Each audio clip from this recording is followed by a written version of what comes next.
أعوذ بالله من الشيطان الرجيم. بسم الله الرحمن الرحيم.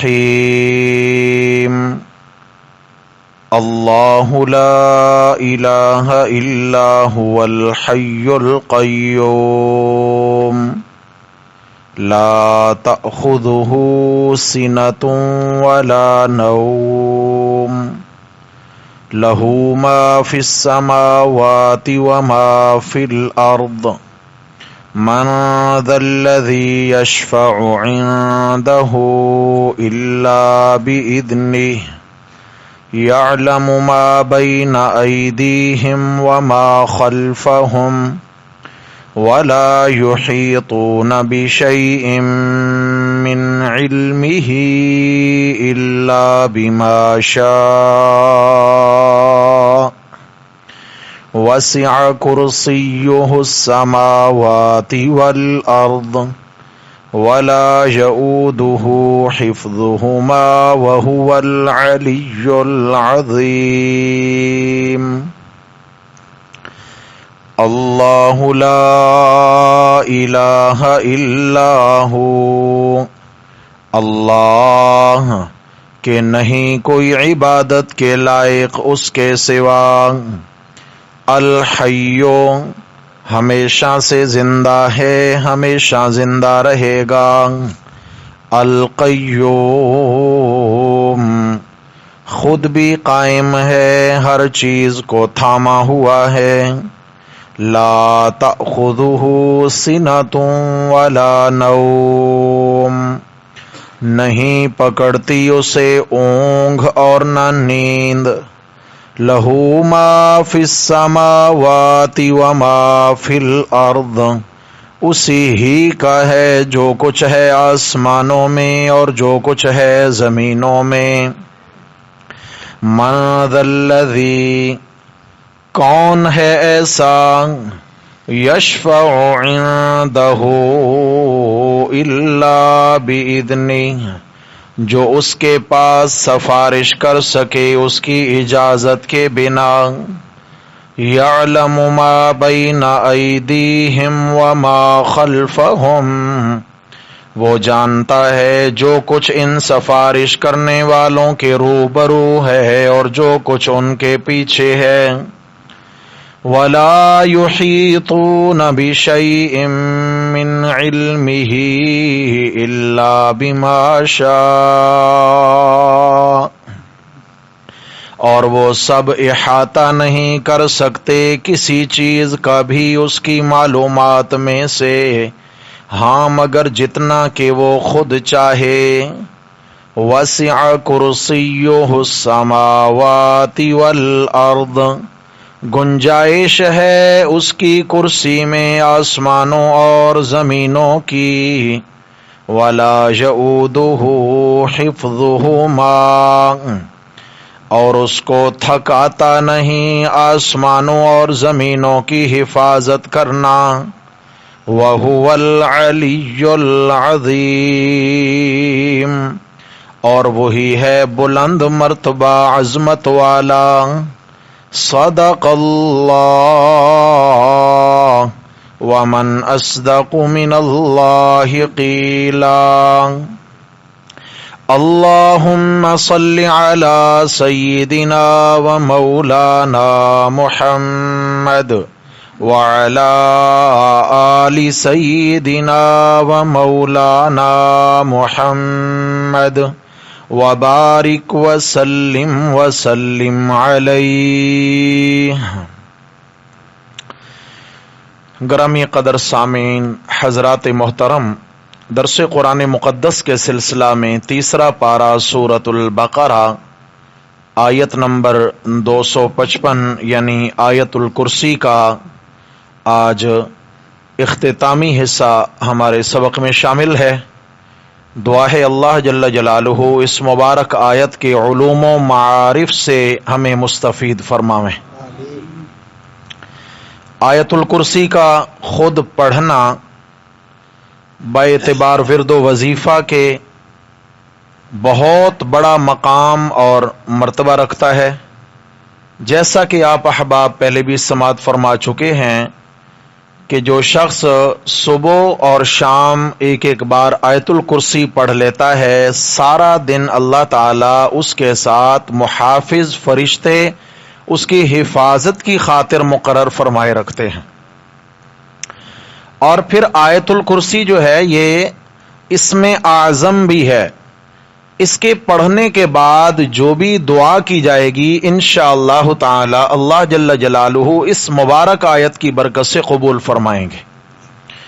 اور ساتھ ہی اس کے اندر جو سب سے بڑی خیر اللہ نے رکھی ہے وہ یہ ہے کہ یہ آیت دن قیامت کے اللہ کے عرش کا پایا پکڑ کے کھڑی ہو جائے گی، جیسا ایک حدیث میں آپ دوستوں کے گوش گزار کیا تھا کہ نبی علیہ الصلاۃ والسلام نے فرمایا دن قیامت کے اس کے دو ہونٹ ہوں گے، اس کی زبان ہوگی اور یہ اللہ کے عرش کا پایا پکڑ کے کھڑی ہوگی اور اپنے تعلق والے صاحب ایمان لوگوں کی بخشش کی سفارش کرے گی۔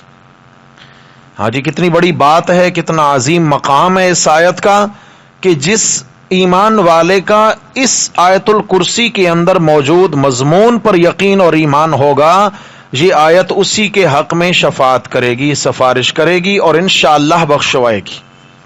اور ساتھ ہی ایک یہ بھی حکم ہے کہ جو نمازی فرض نماز کے بعد ایک مرتبہ آیت الکرسی پڑھ لیتا ہے، ہر فرض نماز کے بعد، پانچوں وقت ہر فرض نماز کے بعد، تو اس کے اور جنت میں داخل ہونے کے درمیان اگر رکاوٹ ہے تو صرف اس کی موت ہے، موت آنے کی دیر ہے، وارے نیارے ہیں انشاءاللہ۔ تو اس لیے میرے بھائیوں، پہلے تو ہم اس کے صرف الفاظ پڑھا کرتے تھے، نمازوں کے بعد پڑھا کرتے تھے، سونے سے پہلے پڑھا کرتے تھے، صبح و شام بھی اللہ تعالیٰ جس کو توفیق عطا فرماتے پڑھتے تھے۔ اب انشاءاللہ جیسا کہ ہمیں یہ مبارک آیت با اعتبار مضامین کے سمجھ آ رہی ہے، انشاءاللہ اب اس کو سمجھ کے پڑھنا شروع کریں گے۔ سمجھ میں آ رہی ہے یہ آیت؟ جی ہاں، ایسا نہیں کہ اوپر سے ہی ساری بات گزر رہی ہے۔ کوشش کریں میرے بھائی، جاگ کے پوری توجہ سے ہمتن گوش ہو کر دل کو متوجہ رکھ کر اور دل کا برتن خالی کر کے طالب صادق بن کر ہم بیٹھیں گے انشاءاللہ تعالی، ضرور اللہ تعالی کی طرف سے انوارات کا دل پہ نزول ہوگا انشاءاللہ۔ ہاں، یہ ایمان کے انوارات ضرور ہمارے دل میں اللہ داخل فرمائیں گے۔ اللہ اکبر، اللہ اکبر۔ آیت الکرسی میں پھر ذرا سبق یاد کر لیں، شروع میں ایک دعویٰ بیان کیا تھا، کون سے الفاظ میں؟ اللہ لا الہ الا ہو، اس میں دعویٰ ہے کہ اللہ کے سوا کوئی عبادت کے لائق نہیں، عبادت سے مراد اللہ کے سوا کوئی پکاروں کے لائق نہیں۔ ہاں جی، یعنی اللہ تعالی کے سوا کوئی ایسی ہستی نہیں جس کو مشکلوں میں گھر کے پکارا جائے، حالات آئیں تو پکارا جائے، اور ایمان والے تو اللہ ہی کو پکارتے ہیں مشکلات میں، لیکن کفار کی بھی قرآن نے عادت بیان کی ہے۔ کفار جو اللہ کے دشمن ہیں، اللہ کے دشمن اس زمانہ میں جب قرآن اتر رہا تھا، جو اللہ تبارک و تعالی کی صفات، اللہ کی وحدانیت کے قائل نہ تھے، اللہ تبارک و تعالی کو وحدہ لا شریک نہیں مانتے تھے، اور اللہ تبارک و تعالی کے متعلق ان کا عقیدہ 100% مشرکانہ تھا۔ اللہ تبارک و تعالی کے متعلق وحدانیت کا تصور بھی ان کے ذہنوں میں نہ تھا، حتیٰ کہ وہ مٹی کے، پتھر کے، لوہے کے بت بنا کر بھی اللہ تعالیٰ کے شریک بنا دیا کرتے تھے۔ لیکن جب ان پر بھی آڑا وقت آتا، مشکل وقت آتا، تو ایک ہی اللہ پر ان کی نظر جایا کرتی تھی، صرف اللہ پر ان کی نظر جایا کرتی تھی۔ یہ میرے سامنے 11واں پارہ ہے، یہ سورت کا نام ہے سورہ یونس۔ تو بات یہاں پہ بڑے عجب انداز میں بیان ہوئی ہے سورہ یونس کے اندر۔ اللہ تبارک و تعالی نے یہاں مشرکین عرب کی ایک عادت بیان فرمائی ہے، آیت نمبر 22، 11واں پارہ سورہ یونس۔ یہاں فرمایا هو الذی یسیرکم فی البر والبحر، وہی اللہ تو ہے جو تمہیں سیر کراتا ہے خشکی میں بھی اور سمندروں میں بھی، جو تمہیں چلاتا ہے خشکی میں بھی اور سمندروں میں بھی، کون ہے وہ؟ ہوا، ارے وہی تو ہے جس نے تمہیں چلایا۔ حتی اذا کنتم فی الفلک، یہاں تک کہ جب تم سوار ہوتے ہو کشتیوں میں، وجرین بہم بریح طیبہ، اور کشتیاں لے کے چلتی ہیں ان کو خوشگوار ہوا میں۔ خوشگوار ہوا کیا ہوتی ہے کشتیوں کے لیے؟ کہ پیچھے کی سمت کی ہوا ہو کہ وہ آگے کو دھکیلتی چلی جائے، اور اگر آگے سامنے کی ہوا ہو تو کشتی کے لیے مشکل کھڑی ہو جاتی ہے اور اس کو خطرہ لاحق ہوتا ہے۔ خوشگوار ہوا کیا ہے؟ کہ کشتی آگے ہوا کے سہارے چلے۔ اس زمانے میں انجن تو تھے نہیں، چپو ہوا کرتے تھے، بادبانی کشتیاں ہوا کرتی تھیں، تو 100% انحصار ہوا پہ کیا جاتا تھا۔ وَفَرِحُوا بِهَا، کشتیاں لے کے چلی ان کو اور وہ خوش ہو گئے اس کی وجہ سے۔ فرحوا بها جاءتها ريح عاصف، کہ ناگہاں ان پہ تند و تیز ہوا آ پہنچی۔ ہاں جی، اچانک طوفان جو ہے نا وہ آ پہنچا ان کے سر پر، اور سمندر کے بیچوں بیچ ہیں۔ وَجَاءَهُمُ الْمَوْجُ مِنْ كُلِّ مَكَانٍ، اور ہر جانب سے بڑی بڑی لہریں اٹھ کے آ کر کشتی سے ٹکرانے لگیں، بڑی بڑی موجیں۔ اب سمندر کی موج ندی نالے کی موج جیسی تو نہیں ہوتی بھائی، ہاں جی، وہ تو ایسی بڑی بڑی پہاڑوں جیسی موجیں ہوتی ہیں، اور آ کر ٹکراتی ہیں تو بڑے بڑے جہازوں کو کلٹی کر دیتی ہیں وہ تو فرمایا کہ کشتی میں یہ بیٹھے ہوئے ہیں اور دور دراز کے سفر کا ارادہ ہے، ناگہاں ان پر طوفان آ پہنچتا ہے۔ اور جب طوفان آیا، یہ کون ہے؟ یہ وہ ہیں جو بتوں کے پجاری ہیں۔ کون بیٹھے ہیں کشتی میں؟ بتوں کے پجاری، اللہ تعالی کی وحدانیت پر ایمان نہ رکھنے والے، اللہ کے نبی کا انکار کرنے والے، اللہ کے رسول صلی اللہ علیہ وسلم کو ستانے والے، اللہ کے حبیب صلی اللہ علیہ وسلم کو پتھر مارنے والی قوم کشتیوں کے اندر بیٹھے ہوئے ہیں۔ اچانک موجیں آ پہنچی۔ اچھا آگے فرمایا وَظَنُّوا أَنَّهُمْ أُحِيطَ بِهِمْ، اور انہیں یقین ہو گیا کہ اب ان کو گھیر لیا گیا ہے، اب وہ گھیرے میں آ چکے ہیں، اب بچ نکلنے کی کوئی راہ وحیتا، ہر جانب سے کبھی ادھر تھپیڑا پڑا، کبھی ادھر سے، کبھی سامنے سے، کبھی پیچھے سے، تو جدھر دیکھتے ہیں طغیانی ہی طغیانی ہے۔ ارے اب کیا کرتے ہیں؟ اب اس مشکل میں گھرے یا نہ گھرے؟ یہاں کیا ہے؟ زندگی داؤ پہ لگی یا نہیں لگی؟ ارے اس سے بڑی مشکل کیا ہوگی؟ بے سر و سمانی کا عالم ہے، کوئی یہاں پرسان حال نہیں ہے، اور دور دور تک ساحل نظر نہیں آتا۔ اب کیا ہوگا؟ تو اللہ تعالیٰ فرماتے ہیں پھر یہ کرتے ہیں دعوا اللہ مخلصین لہ الدین، یہ خالص اللہ کو پکارنا شروع ہو جاتے ہیں۔ کیا کرتے ہیں؟ خالص کس کی پکار کرتے ہیں؟ مخلصین بالکل خالص۔ اب لات، منات، عزا، حبل، نائلہ، عیساف، چھوٹے بڑے، نوری ناری، سارے معبود گئے، کوئی بھی معبود اب ان کو یاد نہیں رہا۔ حتیٰ کہ ان کے سفر کے الگ معبود ہوتے تھے، کشتیوں میں ساتھ سوار کر کے لے جا رہے ہوتے تھے، سجدے ان کو کرتے، لیکن جب اس طرح کی ناگہانی آ جاتی تو کس کے حضور گڑ گڑاتے؟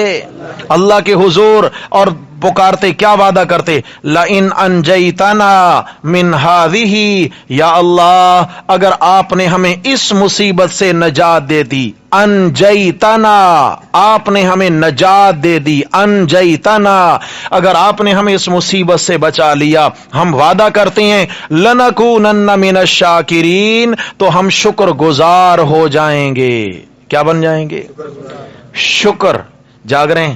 کئی بار یہ جملہ عرض کر چکا ہوں، چونکہ یہاں بات آ گئی ہے تو میں جوڑ دیتا ہوں بات تاکہ آپ کے دلوں میں بات اتر جائے۔ شکر اور شرک، یاد ہے بات؟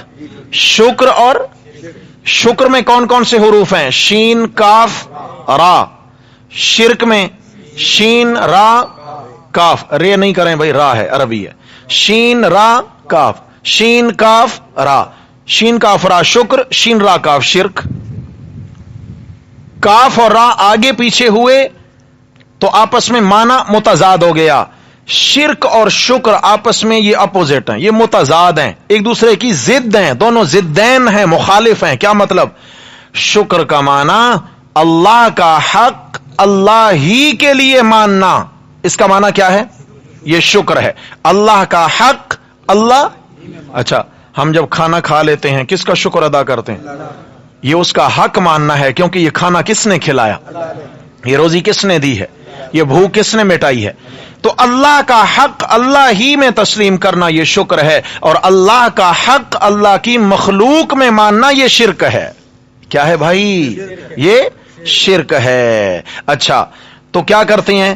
کہتے ہیں جی لئن انجیتنا من ہذہ لنکونن من الشاکرین، یا اللہ اگر آج اس مصیبت سے آپ نے ہمیں خیریت سے بچا کر کنارے لگا دیا تو ہم تیرے شکر گزار ہو جائیں گے، یعنی شرک نہیں کریں گے، شکر کریں گے، شرک نہیں کریں گے، شکر کریں گے، یعنی آپ کا حق اور احسان آپ کے لیے مانیں گے کہ آپ نے ہمیں اس سے نجات دی ہے۔ لیکن آگے چلیے، فرمایا فلما انجاہم، جب اللہ نے ان کو نجات دے دی، لے آئے ان کو ساحل پر بچا کر، اذا ہم یبغون فی الارض بغیر الحق، اسی وقت وہ بغاوت کرنے لگ جاتے ہیں ملک میں ناحق طور پر، شرارت کرنے لگ جاتے ہیں، یبغون بغاوت، شرارت، شرارتی بن جاتے ہیں۔ کیا مطلب؟ اب اللہ کا حق غیروں میں تسلیم کرنا شروع کر دیتے ہیں۔ کیا کہتے ہیں؟ نہیں جی ٹھیک ہے نجات ملی ہے، لیکن اگر فلاں کی نظر کرم نہ ہوتی تو کیسے کشتی کنارے لگنا تھی؟ سمجھ؟ فرمایا پھر اللہ کا حق کسے دے دیا؟ اللہ کی مخلوق کو۔ میرے رب نے وارننگ دی ہے، یا ایھا الناس، اے لوگو، انما بغیکم علی انفسکم، تمہاری شرارت کا وبال تمہاری جانوں پر پڑے گا۔ کر لو جتنا شرارت کرنی ہے، کب تک کرو گے؟ جتنا شرارت کرو گے شرک والی، اس کا وبال تم پر پڑے گا۔ متاع الحیات الدنیا، یہ نفع ہے دنیا کی زندگانی کا، 4 روزہ زندگی ہے، کھا لو پی لو مزے اڑا لو، ثم الینا مرجعکم، پلٹ کے تو تم نے ہمارے پاس ہی آنا ہے۔ لوٹ کر کہاں آنا ہے؟ ہمارے پاس۔ فننبئکم بما کنتم تعملون، تمہارے ایک ایک عمل کی ہم تمہیں سزا دیں گے، یعنی جو تم کرتے ہو۔ تو میرے بھائیو دوستو بزرگو، یہاں بات کو ذرا سمجھیے گا۔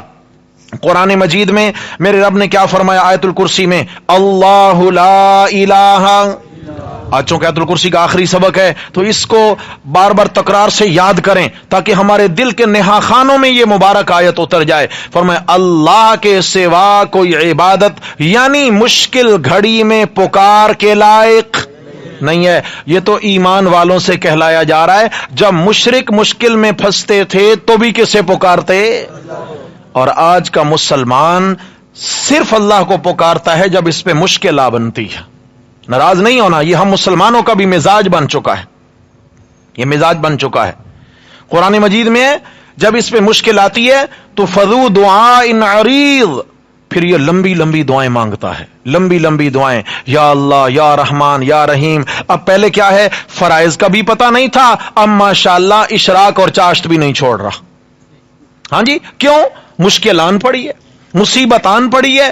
اب مصیبت میں کیا ہے کہ اللہ اللہ میں لگا ہے، لیکن پھر 11ویں پارے میں فرمایا کہ جب ہم اس کی مصیبت دور کر دیتے ہیں، مر کألم یدعنا الی ضر مسا، پھر ایسے ہمیں پیٹھ دے کر چلا جاتا ہے جیسے کبھی ہمارے ساتھ کوئی ضرورت ہی پیش نہیں آئی تھی، اس کو کوئی کام ہی نہیں پڑا تھا، فرمایا ایسے چلا جاتا ہے۔ یعنی مشکل ہم نے ختم کی، آسودہ حالی آئی، اب جناب علی لمبی تان کے سو گیا، اس کو نیند بھی سکون کی آنے لگی، اب یہ دوستوں یاروں میں بھی جا بیٹھا، اب یہ جناب علی کھانے پینے میں بھی مشغول ہو گیا، ہر لذت اور خواہش کو بھی پورا کرنے لگا، لیکن میں اللہ کو اس نے اب بھلا دیا۔ جو مشکل میں اس کا رونا دھونا تھا، اب آسودہ حالی میں وہ رونا دھونا۔ ایمان سے بتائیں، آپس میں بیٹھے ہیں، ہم سب کا یہ حال ہے نہیں ہے؟ سچ بتائیں، ہے؟ ناراض نہ ہو تو ایک بات عرض کروں، قرآن مجید کے اندر اللہ تبارک و تعالی نے یہ مزاج کافروں کا بیان کیا ہے۔ کن کا بھائی؟ توبہ میرے اللہ، توبہ میرے اللہ۔ کیوں؟ یہ تو خود غرضی ہے، ضرورت پڑی تو یاد آ گئے، ضرورت نکلی بھول گئے، یہ کیا ہے بھائی؟ خود غرضی ہے۔ کافر خود غرض ہوتا ہے اور مسلمان بے غرض ہو کر اللہ کی عبادت کرتا ہے، اسے کوئی غرض نہیں ہوتی۔ ارے اس کو تو جنت کی بھی چاہت نہیں ہے، اس کو تو اس رب کی رضا چاہیے۔ کیا چاہیے؟ اور جب رب کی رضا مل جائے گی تو جنت کیا ہے؟ رب راضی سب راضی. ہاں جی، جب رب راضی ہو جائے گا تو پھر یہ جنت اس کا انعام ہے، وہ تو ملنے ہی ملنے والا ہے. سمجھ آ گئی ہے؟ مومن کیا ہے؟ خود غرض نہیں ہوتا. کافر کا مزاج خود غرضی والا ہے. اللہ تعالیٰ سے سب سے زیادہ اللہ کی رضا مانگنی ہے، اللہ کی رضا مانگنی ہے، اللہ راضی ہو جائیں. وَرِضْوَانٌ مِّنَ اللَّهِ اکبر، قرآن مجید میں آیا کہ ساری نعمتوں میں بڑی نعمت اللہ کا راضی ہو جانا ہے. کیا بھائی؟ اللہ کا. دیکھیں نا صحابہ کرام کو یہ نعمت ملی ہے، رضی اللہ عنہم ورضوا، اللہ صحابہ سے راضی ہو گئے. اللہ کرے اللہ ہم سے بھی راضی ہو جائے. تو آئیے میرے بھائیوں، ہم نے ہمہ وقت اللہ کو پکارنا ہے، خود غرض بن کر نہیں. کیا یعنی خود غرضی؟ یہ ایمان کو زیب نہیں دیتی. ایمان والا اپنے محبوب رب سے تعلق بنا لے، اور تعلق جہاں بن جاتا ہے تو بندہ سوچتا ہے میرا تعلق بڑا قیمتی ہے، ہر قیمت پر مجھے تعلق بچانا ہے. تو مومن ایسا ہو جائے کہ یہ سوچے ہر قیمت پر مجھے اپنے رب سے، بولو بھائی، تعلق بچانا ہے، رب کا تعلق بچانا ہے. تعلق کیا کیسے خراب ہوتے ہیں؟ نافرمانی سے. رب کی نافرمانی کروں گا تعلق خراب ہو جائے گا، گناہ کروں گا تعلق خراب ہو جائے گا، اس کے احکامات پورے نہیں کروں گا تعلق خراب ہو جائے گا. لہٰذا مجھے تعلق بچانا ہے، اور تعلق کیسے بچانا ہے؟ اس سے رابطے میں رہنا ہے. آج ہمارا جس سے بہت قریبی تعلق ہوتا ہے، دن میں کتنی بار فون آ جاتے ہیں، رابطے ہوتے ہیں نہیں ہوتے ہیں. اور جس سے تعلق نہیں ہوتا تو اس کا تو نمبر بھی پتہ نہیں لسٹ میں ہے یا نہیں، پتہ بھی نہیں ہوتا، تعلق ہی نہیں ہے بھائی. اسے میرے بھائیوں، ہمارا رب کے ساتھ تعلق نہیں رہا. اگر تعلق ہوتا نا تو دن میں کئی مرتبہ اس سے لو لگ جاتی، اور ایسی لو لگتی کہ جس کے پیچھے کوئی غرض نہ ہوتی، صرف محبت کا تقاضا پورا ہو رہا ہوتا کہ میں اپنے محبوب رب کو یاد کروں یاد کروں یاد کروں. پھر جب میں یاد کروں گا تو قرآن مجید نے تو کہہ دیا فَاذْكُرُونِي أَذْكُرْكُمْ، تم مجھے یاد کرو گے میں تمہیں یاد کروں گا. میرے رب کا وعدہ ہے، تم مجھے یاد کرو، تم مجھے انسانوں کی مجلس میں یاد کرو گے، میں اس سے اعلیٰ مجلس فرشتوں کی مجلس میں تمہارا تذکرے کروں گا. آج کسی وڈیرے کی مجلس میں ہمارا نام آ جائے، ذکر ہو جائے، ہم پھولے نہیں سماتے. قربان جاؤں اپنے رب کی رحمت پر، 7 آسمانوں سے اوپر، ہاں جی، فرشتوں کی مجلس میں اللہ ہمارے تذکرے کریں، اور وہ تعریف اور وہ تذکرہ بھی ایسا کہ جو حقیقی تذکرہ ہے. دنیا میں بناوٹ ہو سکتی ہے مگر اللہ کے ہاں بناوٹ حقیقی تذکرہ ہے. کمال ملے گا نہیں ملے گا بھائی؟ ایک اللہ والے تھے، حضرت تھانوی رحمہ اللہ نے لکھا ہے، ایک اللہ والے تھے، تو وہ ایک مرتبہ بیٹھے اور کہنے لگے کہ اس وقت میرا اللہ مجھے فرشتوں کے مجلس میں یاد کر رہا ہے. انہوں نے کہا یہ کیسی بات کر دی حضرت آپ نے؟ کہا ہاں یاد ہو، میں اس وقت میری یاد ہو رہی ہے وہاں پر، اللہ تعالیٰ اس وقت میرا نام لے رہے ہیں فرشتوں کے ہاں. انہوں نے کہا جی آپ کو کیسے الہام ہوا؟ کہنے لگے بھائی میں نے قرآن میں پڑھا ہے، میرے رب نے مجھے بتا دیا ہے، میں تجھے یاد کر رہا ہوں. کیسے پڑھا، کیسے بتا دیا؟ کہ میرے رب نے کہا فَاذْكُرُونِي أَذْكُرْكُمْ، تم مجھے یاد کرو میں تمہیں یاد کروں. میں اپنے رب کی یاد میں لگا ہوں، میرا رب کیسے مجھے بھلا سکتا ہے؟ ہاں جی، میں اسے یاد کر رہا ہوں، وہ مجھے. اس سے میرے بھائیوں ہمارا رب سے تعلق جو ہے نا، خود غرضی والا تعلق نہیں ہونا چاہیے. سمجھ آئی؟ یہ تعلق ہو ایسے، یہ محب اور محبوب کا تعلق ہوتا ہے. محب اور محبوب، تعلق محبت ہو جہاں سب سے قیمتی چیز تعلق بن جاتی ہے کہ ہر قیمت پہ تعلق نبھانا ہے. کیا ہے؟ بولو بھائی. کہتے ہیں یار یہ اتنا مال یہاں جو ہے نقصان ہو رہا ہے، یہ دیکھو نقصان ہو رہا ہے، یہ نقصان ہو رہا ہے. تو آپ کیا کہتے ہیں؟ بھائی میرا تعلق ہے، نقصان پھر بھی پورے ہو جائیں گے لیکن تعلق سب سے قیمتی ہے. کیا کہتے ہیں؟ تعلق سب سے قیمتی ہے. ایسے ہی نقصانات، یہ مال کی، یہ دولت کی، یہ اولاد کی، یہ گھر بار کی، یہ سارے کے سارے پھر بھی اللہ تعالیٰ پورے کروا دیں گے، لیکن اللہ کے ساتھ جو تعلق ہے اس تعلق پہ زد نہیں پڑنی ہے بھائی. تعلق نبھانا ہے انشاءاللہ. کیا کرنا ہے؟ آئیے جناب، تو میرے رب نے فرمایا آؤ ہر حال میں مجھے پکارو، خود غرض بن کے نہیں، صرف مشکلات میں نہیں، ہر حال میں مجھے پکارو، کیونکہ تمہارا میرا تعلق محب اور محبوب کا ہے۔ اور والذین آمنوا اشد حبا للہ، ایمان والوں کے ہاں سب سے زیادہ جو محبت ہے وہ اللہ کی محبت ہے۔ قرآن کے الفاظ، ایمان والے اللہ کی محبت میں بہت شدید اور سخت ہوتے ہیں۔ اللہ کی محبت ہی تو ہے کہ اپنی گردنیں کٹانا سعادت سمجھتے ہیں۔ کیوں بھائی؟ یہ کس کی محبت ہے؟ یہ اللہ کی محبت ہے۔ اس کے بعد جناب رسول اللہ صلی اللہ علیہ وسلم کی محبت ہے۔ ارے قربان جاؤں میں اپنے پیارے آقا کے نام نامی، اس میں گرامی محمد کہو صلی اللہ علیہ وسلم پر۔ اللہ اکبر، کیا خوبصورت ہستیاں! وہ رب العالمین ہیں، یہ رحمت للعالمین ہے۔ رب العالمین کے احکامات کو پورا تب تک نہیں کر سکتے جب تک رحمت للعالمین کی اداؤں پر عمل نہ ہوگا۔ کیا ہے بھائی؟ جب تک رحمت للعالمین کی اداؤں پر، میرے نبی کی ایک ایک سنت والی ادا پر عمل نہیں ہوگا تو رب العالمین کا تعلق نصیب نہیں ہو سکتا۔ اس لیے اللہ کے حکموں کو پورا کرنا ہے، میرے نبی صلی اللہ علیہ وسلم کے مبارک طریقوں پر۔ کن پر بھائی؟ مبارک طریقوں پر۔ اللہ تعالیٰ یہ بات ہمارے دل میں اتار دے، اللہ یہ عادت بنا دے۔ تو فرمایا اس لیے مجھ سے تعلق نبھاؤ، کیونکہ میرے جیسی ہستی تمہیں ملنے والی نہیں۔ یا اللہ آپ کی صفات، فرمایا الحیو، ہمیشہ سے زندہ ہوں، ہمیشہ زندہ رہوں گا۔ القیوم، لا تأخذہ سنۃ ولا نوم، یہ تفصیلات تو ہو چکی۔ لہو ما فی السماوات وما فی الارض، ارے مانگو مجھ ہی سے، کیونکہ میرے ہاں کسی بھی چیز کی کمی، سب کچھ میرا ہے۔ پھر فرمایا آیا کرو، ڈائریکٹ آیا کرو، مانگا کرو، ہر وقت مانگا کرو۔ من ذا الذی یشفع عندہ الا باذنہ، فرمایا کوئی بھی ایسا نہیں کہ میں اللہ اس کی سفارش سے مجبور ہو جاؤں۔ میں اللہ کی نظر میں سب برابر ہیں اور سارے میں اللہ کے در کے فقیر اور محتاج ہیں۔ ساری انسانیت کیا ہے؟ میں اپنی جانب سے تھوڑی کہہ رہا ہوں، میں تو قرآن کی آیت کا ترجمہ سنا رہا ہوں۔ 22واں پارہ ہے اور سورۃ الفاطر میں آیت نمبر 15-16 میں میرے رب نے فرمایا یا ایھا الناس انتم الفقراء الی اللہ، آیت نمبر 14 ہے غالباً۔ یا ایھا الناس انتم الفقراء الی اللہ، اے لوگو مطلب اے اولاد آدم، اے لوگو، اے اولاد آدم، تم سب کے سب اللہ کے در کے فقیر ہو۔ کیا ہو بھائی؟ فقیر کا معنی محتاج۔ کیا؟ محتاج، جو خود حاجت میں ہو، حاجت مند ہو، ضرورت مند ہو، خود جس پر مشکلیں آئیں وہ کیا ہوتا ہے؟ فقیر ہوتا ہے۔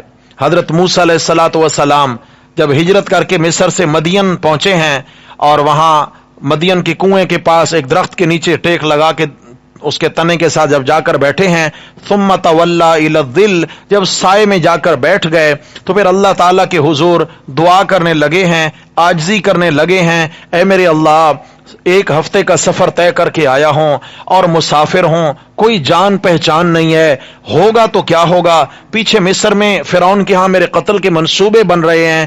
رب انی لما انزلت الی من خیر فقیر، کیا لفظ ہے؟ فقیر، بولو رب انی، اللہ کے نبی کی دعا، اور قرآن میں ہزاروں سال بعد اللہ نے موسیٰ علیہ السلام کی دعا کو قرآن بنایا۔ ہزاروں سال پہلے موسیٰ علیہ السلام گزر گئے، ان کے ہزاروں سال بعد اللہ نے ان کی دعا کو کیا بنایا؟ قرآن بنایا۔ اس امت کو سمجھایا کہ اتنی عظیم ہستیاں ہو کر میں اللہ کے حضور کیسے عاجزیاں کرتی رہیں، لہٰذا تم بھی کیا کرو؟ عاجزیاں کرو۔ اللہ کو عاجز بندے پسند ہیں۔ رب انی لما انزلت الی من خیر فقیر، اے میرے اللہ اب تو جو بھی تو مہربانی کر دے تیری ہر مہربانی کا محتاج اور ضرورت مند ہوں، فقیر ہوں میرے اللہ، مہربانی فرما دے۔ سر چھپانے کی جگہ نہیں ہے، کھانے کو کچھ پاس نہیں ہے، رہنے کے لیے کچھ نہیں ہے، جگہ نہیں ہے، یہاں کوئی میرا تعلق والا نہیں ہے، کیا ہوگا؟ میرے رب کی ہاں فیصلہ بھی عجیب ہوا۔ ہاں جی، گویا کہ آگے وہ پورا واقعہ سورہ قصص بتا رہی ہے کہ وہیں پر پھر رہائش بھی ملی شعیب علیہ السلام کے گھر میں، اور ان کی بیٹی سے نکاح بھی ہو گیا، اور 10 سال ان کے گھر بھی رہے، ہاں جی، جب مصر میں کیس ختم ہو گیا، قانون تھا کہ 10 سال بعد آٹومیٹک کیس ختم ہو جاتا تھا، کیس ختم ہو گیا، واپس آئے، میرے رب نے گویا اشارہ دے دیا، اے میرے فقیر پیغمبر، جس عاجزی سے مانگا ہے روٹی بھی دیں گے، روٹی پکانے والی بھی دیں گے۔ بولو بھائی، فقیر بن کر مانگو بھائی، شادی ہو جائے گی انشاءاللہ، نوجوانوں شادیاں ہو جائیں گی انشاءاللہ، فقیر بن کر مانگو اللہ سے۔ ہاں سبحان اللہ۔ آگے چلیے بھائی، فرمایا یعلم ما بین ایدیہم وما خلفہم، وہ جانتا ہے جو ان کے سامنے ہے، جو ان کے پیچھے، یعنی آنے والے حالات کو بھی کون جانتا ہے؟ ارے گزرے حالات کو بھی کون جانتا ہے؟ آنے والے گزرے سب حالات اللہ کے علم میں ہیں، لہذا اللہ تعالی عالم الغیب ہونے میں وحدہ لا شریک ہیں۔ وہ کیوں جانتا ہے؟ فرمایا اس لیے جانتا ہوں کہ رب ہوں، کل کا سبق یاد ہے، اس لیے جانتا ہوں کہ رب ہوں۔ رب کون ہوتا ہے؟ جو ایک ایک مخلوق کی ایک ایک ضرورت کو پورا کرے۔ فرمایا جب مجھے پتہ نہیں ہوگا مخلوق کہاں ہے، ضرورت کیسے پوری کروں گا، رزق کرنے والے کیسے پہنچاؤں گا، فرمایا عالم الغیب ہوں اس لیے رب ہوں، یا رب ہوں اس لیے عالم الغیب ہوں۔ سمجھ آ گئی ہے؟ آگے فرمایا اللہ اکبر، ولا یحیطون بشیء من علمہ الا بما شاء، اور وہ کسی چیز کا احاطہ نہیں کر سکتے، بشیء ایک ذرے کا بھی احاطہ نہیں کر سکتے اللہ کی معلومات میں سے، یعنی کوئی بھی اللہ کی معلومات تک پہنچ نہیں سکتا۔ ما نفدت کلمات اللہ، ارے کتنی معلومات ہے میرے رب کی۔ میرے رب نے فرمایا کہ 7 سمندر سیاہی بن جائیں، ساری دنیا کے جنگلات کی قلمیں بن جائیں، انسان جنات اور فرشتے اللہ کی بڑائیاں لکھنے لگیں، اس کی معلومات لکھنے لگیں، صفات لکھنے لگیں، لکھتے لکھتے یہ ساری سیاہی 7 سمندروں کی بھی ختم ہو جائے گی، ساری دنیا کے جنگلات کی قلمیں بھی ختم ہو جائیں گی۔ فرمایا پھر اتنے سمندروں کی اور سیاہی لے آؤ، وہ بھی ختم ہو جائے گی، ما نفدت کلمات اللہ، اللہ کی معلومات ختم نہیں ہوں گی۔ ایمان سے بتائیں کوئی ان کا احاطہ کر سکتا ہے؟ جی کون ہے جو اللہ کی معلومات اور اللہ کے علوم کا احاطہ کرے؟ آگے فرمایا وسع، یہاں سے 7ویں دلیل شروع ہو رہی ہے، 6 دلیلیں ہو چکی، 7ویں دلیل فرمایا اس لیے بھی وہ پکاروں کے لائق ہے۔ فرمایا کیوں؟ وسع کرسیہ السماوات والارض، گنجائش ہے اس کی کرسی میں آسمانوں کی بھی اور زمینوں کی بھی۔ جاگ رہے ہو بھیا؟ سبحان اللہ، عجیب لفظ آ گیا اور عجب فرامین ہے میرے پیارے آقا علیہ السلام کے یہاں۔ سبحان اللہ، آیت الکرسی، کرسی، میرے رب کی کرسی والی آیت۔ کرسی سے مراد یہ نہیں ہے جو ہمارے ہاں ہے، یہ جس میں بیٹھا ہوں یہ بھی کرسی ہے، لیکن اس کرسی سے کوئی الگ ہی کرسی مراد ہے۔ حضرات صحابہ کرام میں سے بعض حضرات جیسے حضرت عبداللہ ابن عباس رضی اللہ عنہما، آپ علیہ السلام کی چچا زاد بھائی اور مفسر قرآن صحابی، وہ فرماتے ہیں کہ اس سے مراد اللہ کے علوم ہیں۔ کیا ہیں؟ کیا مطلب؟ اللہ کی کرسی میں گنجائش ہے آسمانوں اور زمینوں کی، مطلب اللہ کے علوم نے آسمانوں زمینوں کے ذرے ذرے کو اپنے گھیرے میں لے رکھا ہے۔ آسمانوں زمینوں میں ایک ذرہ بھی اللہ کی معلومات سے باہر نہیں ہے۔ سب چیزوں کو کون جانتا ہے؟ اللہ جانتے ہیں، ہر چیز کو اللہ جانتے ہیں۔ دوسرا معنی کیا، کرسی سے مراد اقتدار، جیسا ہمارے ہاں دنیا میں لفظ رائج ہے فلاں کی کرسی بڑی مضبوط ہے، یعنی کرسی سے مراد اقتدار۔ اقتدار فرمایا اللہ کے اقتدار میں آسمانوں اور زمینوں کی بڑی گنجائش ہے، بڑی گنجائش۔ حدیث سے سمجھاؤں گا تو سمجھ آئے گی بات۔ حضرت ابو ذر غفاری رضی اللہ تعالی عنہ، ان سے بھی روایت ہے، حضرت عبداللہ ابن عباس رضی اللہ عنہما سے بھی روایت ہے، اور بھی صحابہ کرام سے کثیر تعداد کتابوں کی جن میں یہ روایت آ رہی ہے اور مختلف الفاظ سے، کہ آپ صلی اللہ علیہ وسلم نے فرمایا قسم ہے مجھے اس ذات پاک کی، آپ سامنے قسم کھائی اللہ کی، قسم ہے مجھے اس ذات پاک کی جس کے قبضہ قدرت میں میری جان ہے، کہ فرمایا اللہ تبارک و تعالی کی کرسی، اللہ تبارک و تعالی کی کرسی کے مقابلہ میں 7 آسمانوں اور 7 زمینوں کا وجود اتنا ہے جتنا انگوٹھی کا حلقہ ہوتا ہے، اور وہ حلقہ کسی بڑے صحرا میں پھینک دیا جائے، بڑا صحرا، بڑا میدان ہو، اور اس میں ایک انگوٹھی کا حلقہ کتنا ہوتا ہے، ایک انگلی کی گولائی کتنا ہوتی ہے، موٹائی کتنا ہوتی ہے، اتنا انگوٹھی کا حلقہ ایک بڑے میدان میں پھینک دیا جائے، بڑے میدان میں اس کی جو حیثیت ہوتی ہے اللہ تعالی کی کرسی کے سامنے ساتوں آسمانوں ساتوں زمینوں کی یہ حیثیت ہوتی ہے۔ اللہ کی کرسی اتنا بڑی۔ حضرت ابن عباس رضی اللہ عنہما سے جو الفاظ ہیں وہ فرمایا کہ ایسے نہیں، 7 آسمانوں کو یہ تو اوپر تلے ہیں، یوں برابر پھیلا دو، برابر پھیلا دو 7 آسمانوں کو، اور ان کے برابر 7 زمینوں کو بھی پھیلا دو۔ فرمایا کتنی بڑی ہو جائیں گی؟ ارے 7 آسمان 7 زمینیں، سمجھ آ گئی ہے؟ تو کیا ہے، اس موجودہ آسمان و زمین سے گویا کیا ہے، 14 گنا یہ بڑا جہان ہو جائے گا۔ کتنا؟ 14 گنا۔ 7 وہ برابر برابر بچ گئے جو اوپر تلے، 7 زمینیں برابر برابر بچ گئی ہیں۔ فرمایا کہ اس جہان سے گویا 14 گنا بڑا جہان ہو، زمین آسمان، وہ اللہ تعالی کی کرسی کے مقابلے میں ایسی ہیں جیسے ایک چٹیل میدان میں انگوٹھی کا حلقہ، انگوٹھی کا حلقہ۔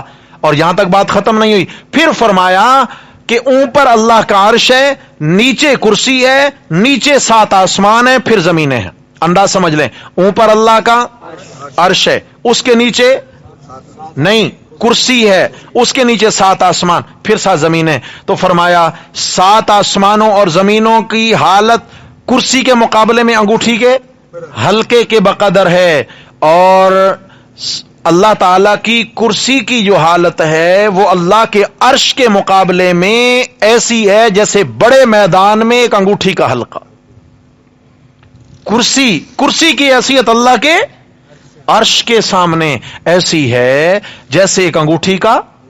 اللہ اللہ اللہ کتنے بڑے ہوں گے، بولو بھائی، ہم سوچتے نہیں ہیں اس میں، ہمیں سوچنے کی اجازت بھی نہیں ہے، لیکن اتنا ہے کہ بس ہے ہماری سوچیں ختم ہو گئیں۔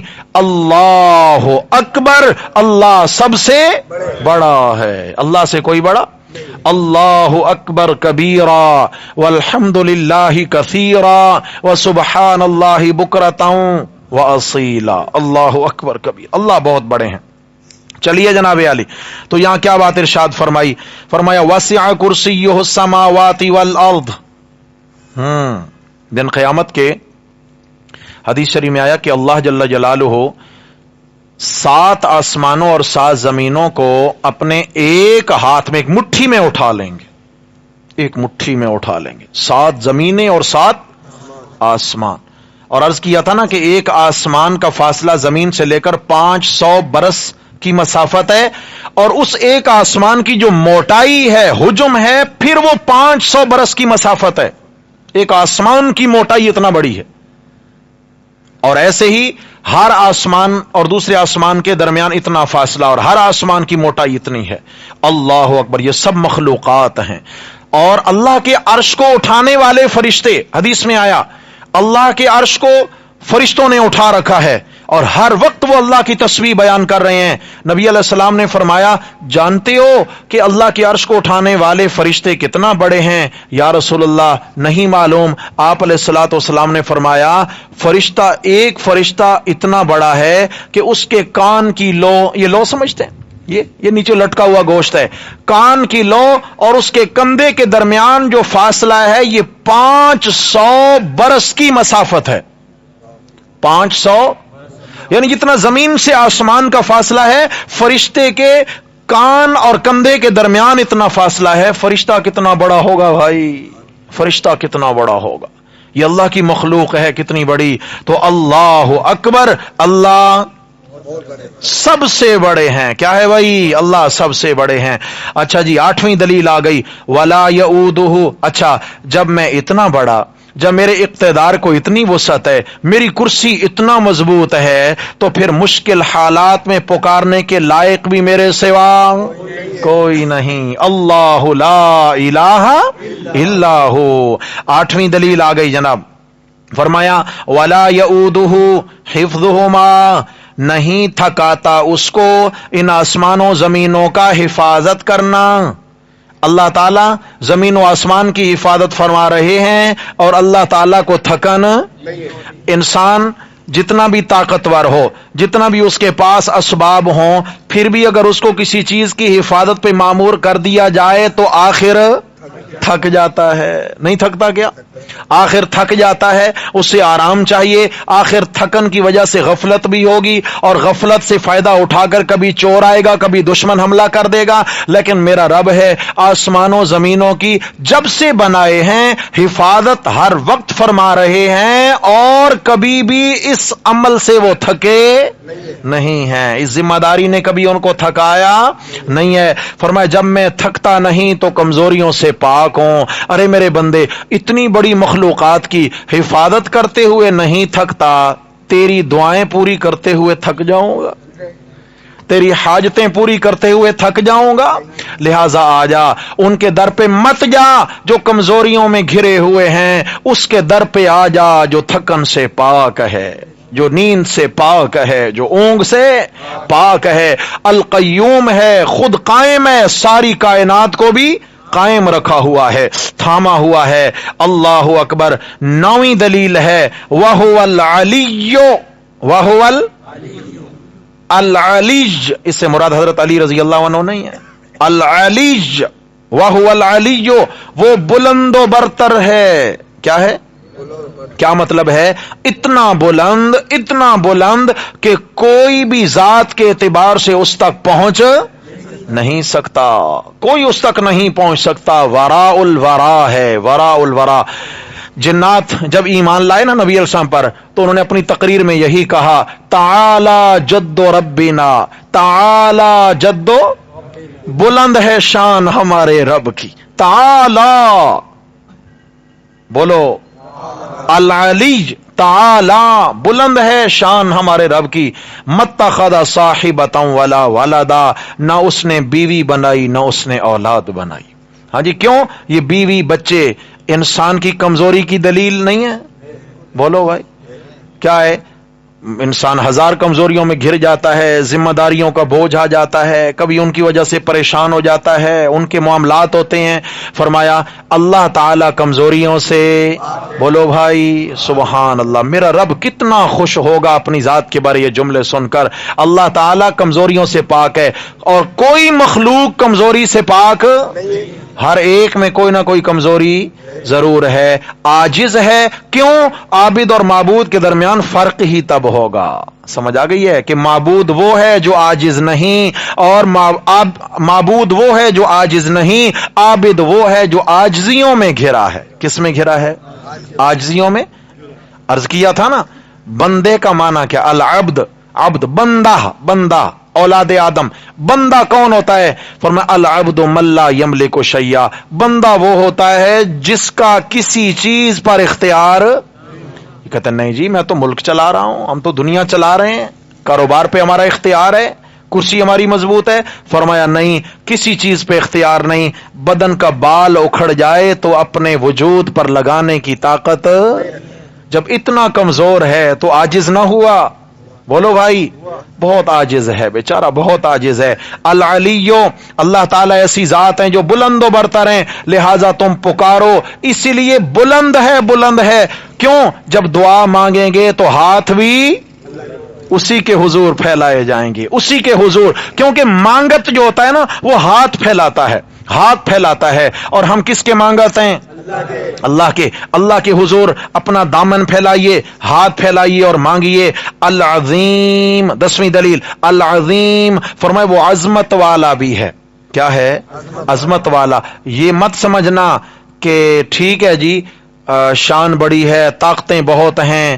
بسا اوقات ایک طاقتور بادشاہ ہوتا ہے مگر دینے کے اعتبار سے اس میں دل نہیں ہوتا ہے. فرمایا العظیم، بڑی عظمتوں کا بادشاہ ہوں. فرمایا جتنا میں نوازتا ہوں کوئی نواز سکتا نہیں ہے، جتنا میں نوازتا ہوں. العظیم. سبحان اللہ وبحمدہ سبحان اللہ. صحیح بخاری کی آخری حدیث جو ہے صحیح بخاری کا اختتام ہوا، امام بخاری رحمت اللہ علیہ آخری حدیث لائے ہیں، اور یہ ختم بخاری کے موقع پر مدارس میں پڑھائی جاتی ہے آخری حدیث طلباء کو۔ اس میں کیا الفاظ ہیں؟ رسول اللہ صلی اللہ علیہ وسلم نے ارشاد فرمایا، کلمتان خفیفتان علی اللسان ثقیلتان فی المیزان حبیبتان الی الرحمن، کہ دو کلمے ایسے ہیں خفیفتان علی اللسان، پڑھنے کے لیے زبان پر ہلکے پھلکے ہیں، کوئی ادا کرنا ان کا مشکل نہیں ہے، لیکن آگے فرمایا ثقیلتان فی المیزان، دن قیامت کے ترازو میں سب سے زیادہ وزن انہی دو کلمات کا ہوگا، سب سے زیادہ وزن تول کے اعتبار سے ان کا ہوگا، زبان پہ ہلکے، ترازو میں بڑے وزنی ہیں۔ اور نمبر 3 حبیبتان الی الرحمن، رحمان کو بڑے محبوب ہیں، رحمان کو بڑے محبوب ہیں۔ جب بندے کی زبان سے ادا ہوتے ہیں تو اللہ تعالیٰ اس سے خوش ہو جاتے ہیں، رحمان اس سے محبت کرتے ہیں۔ ارے وہ کون سے کلمے ہیں؟ فرمایا سبحان اللہ و بحمدہ، ایک کلمہ سبحان اللہ العظیم، سبحان اللہ عظیم، سبحان اللہ و بحمدہ، سبحان اللہ العظیم، دونوں کے اندر اللہ کی تسبیح اور پاکی ہے۔ سبحان اللہ، اللہ شریکوں سے، سبحان اللہ و بحمدہ، اللہ اپنی تعریفوں کے ساتھ ہر قسم کے شریک سے پاک ہے۔ سبحان اللہ العظیم، اللہ تعالی شریکوں سے پاک ہیں کیونکہ وہ عظمت والے ہیں، جتنی ان کی عظمت ہے اتنا کسی کی عظمت نہیں ہے، اس لیے یہ کلمہ بھی اللہ تعالی کی عظمت و جلالت پر دلالت کرتا ہے۔ وَهُوَ الْعَلِيُّ الْعَظِيمُ۔ اچھا، پیچھے جب آیت الکرسی شروع ہوئی تھی، پہلی دلیل کا انداز هو الحی القیوم یا هو العلی العظیم، فرمایا وہ ایسا معبود برحق ہے، ہمیشہ زندہ ہے، ہمیشہ زندہ رہے گا، ساری کائنات کو اس نے قابو میں رکھا ہوا ہے۔ فرمایا کیوں نہ رکھے، العلیو، اس سے اوپر اور کوئی ہے جو نہیں، ہاں جی، اس سے اوپر اور کوئی ہے نہیں، سب سے اوپر ہے، العظیم، اور اس کے برابر بھی کسی کی عظمت، سب سے زیادہ عظمتوں والا ہے۔ تو میرے بھائیوں، ان 10 دلائل کے ساتھ مسئلہ ثابت ہو گیا، اللہ لا الہ الا هو الحی القیوم، اللہ لا الہ الا ہو۔ 10 دلیلوں نے یہ مسئلہ سمجھا دیا کہ جب اتنی تعریفوں اور طاقتوں والا اللہ ہے تو مشکل حالات میں پکارے جانے کے لائق بھی کون ہے؟ دامن کس کے حضور پھیلائیں؟ گڑ گڑانا کس کے سامنے؟ استغاثہ کس کے سامنے؟ فریادیں کس کے سامنے؟ اللہ کے حضور فریادیں ہیں۔ اللہ اکبر۔ ایک روایت سنا کر بات ختم کروں، بات اللہ نے دماغ میں ڈال دی ہے اور بس دل میں بات آتی ہے تو اس میں کوئی خیر ہوتی ہے۔